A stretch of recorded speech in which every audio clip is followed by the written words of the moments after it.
Hello everyone, welcome back to our channel. ఈరోజు మనం విజయవాడలో ఉన్న కనకదుర్గమ్మ అమ్మవారి ఆలయ విశిష్టత తెలుసుకుందాం. ఈ ఆలయం విజయవాడ బస్టాండ్ నుంచి మరియు రైల్వే స్టేషన్ నుంచి 2 కిలోమీటర్ల దూరంలో ఉంటుంది.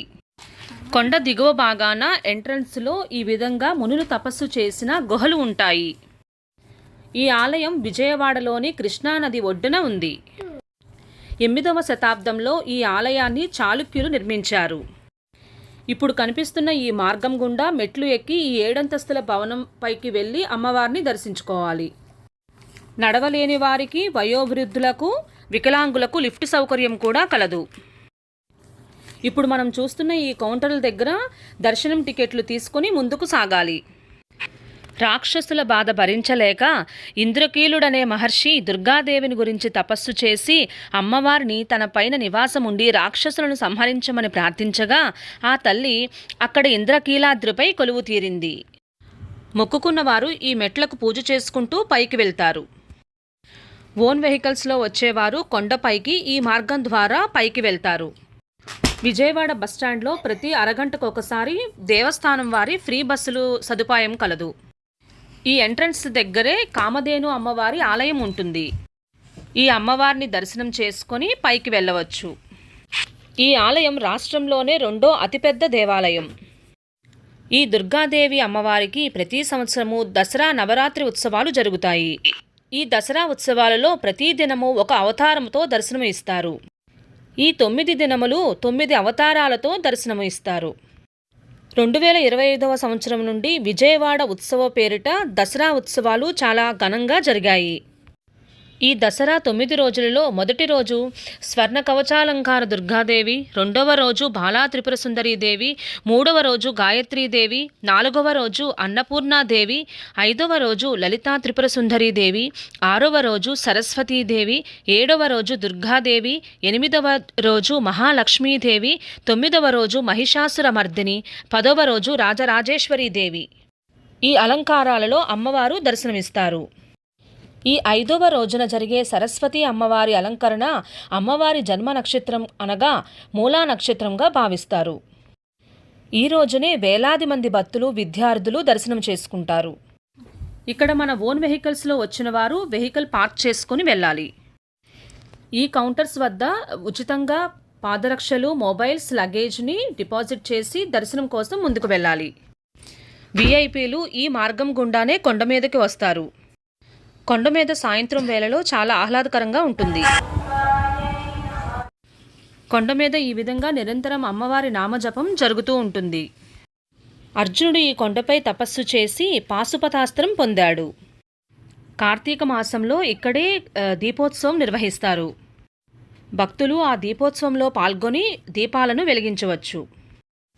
ఆదిశంకరాచార్యుల వారు తమ పర్యటనలో ఈ అమ్మవారిని దర్శించి ఇక్కడ శ్రీచక్ర ప్రతిష్ఠ చేశారని ప్రతీతి.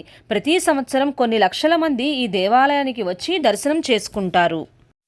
మనం చూస్తున్న ఈ మార్గం ద్వారానే అమ్మవారి దర్శనానికి లోపలికి ప్రవేశిస్తాము. అమ్మవారి దర్శనానికి వెళ్ళడానికంటే ముందు వినాయకుల స్వామి వారిని దర్శనం చేసుకుని వెళ్తాము. మేము ఈ వీడియో కార్తీక పౌర్ణమి రోజున చిత్రీకరించాము. చూస్తున్నారు కదా, పౌర్ణమి గడియలలో చంద్రుడు ఎంత ప్రకాశిస్తున్నాడో. ఇప్పుడు మనం చూస్తున్నది అమ్మవారి ఆలయ గర్భగుడి గోపురం. ఇప్పుడు మనం చూస్తున్నది అమ్మవారి ప్రధాన ఆలయం. ఇప్పుడు మనం చూస్తున్న రావి చెట్టు అమ్మవారి ఎదురుగుండా ఉంటుంది. ఆలయ పైకప్పు నుంచి ఈ విధంగా బయటకు కనబడుతుంది. ఆలయంలో అమ్మవారి విగ్రహం సుమారు 4 అడుగుల ఎత్తు ఉంటుంది. మిరుమిట్లు గొలిపే ఆభరణాలు, పూలతో అలంకరించబడి ఉంటుంది. మూర్తికి 8 చేతులు ఉన్నాయి. ఒక్కో చేతిలో ఒక్కో ఆయుధం ఉంటుంది. త్రిశూలంతో మహిషాసురుని గుండెల్లో పొడుస్తున్న భంగిమలో అమ్మవారు ఉంటుంది. కార్తీక పౌర్ణమి వంటి సుప్రసిద్ధ కార్యక్రమాలలో అమ్మవారి ముందు ఈ విధంగా దీపాలు వెలిగిస్తారు. భక్తులందరూ తమ విశ్వాసం కొలది ఇక్కడ ఒత్తులు వెలిగిస్తారు. మనం చూస్తున్న ఈ ప్లేస్ దగ్గరే అన్నప్రాసన్నం, అక్షాభ్యాసం వంటి కార్యక్రమాలు జరుగుతాయి. అమ్మవారి దర్శనానంతరం ఆలయం పక్కనే ఉన్న సిద్ధి వినాయక స్వామి, నటరాజస్వామి, అలాగే శ్రీ శివకామేశ్వరి అమ్మవారి దర్శనం చేసుకుంటాము. పక్కనే ఉన్న శ్రీ వల్లి సమేత సుబ్రహ్మణ్యేశ్వర స్వామి వారి దర్శనం చేసుకోవచ్చు.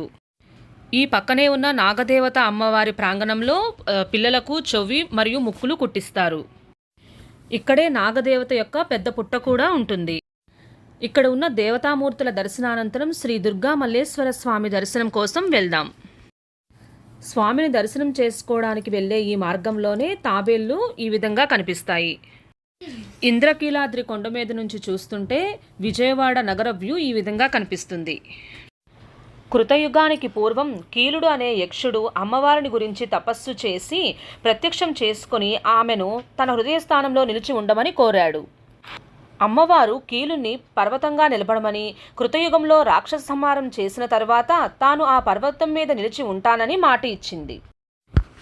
కీలుడు ఇంద్రకీలాద్రిగా మారి అమ్మవారి కొరకు ఎదురుచూస్తూ ఉన్నాడు. అమ్మవారిని సేవించుకోవడానికి ఇంద్రాది దేవతలు ఇక్కడకు తరచూ రావడం వలన కీలాద్రి ఇంద్రకీలాద్రిగా మారింది. ఇక్కడ వెలిసిన మహిషాసుర మర్దిని ఆమె కనకవర్ణంతో వెలుగుతున్న కారణంగా కనకదుర్గ అయ్యింది. ఇక్కడ మీరు చూస్తున్నదే కృష్ణానది.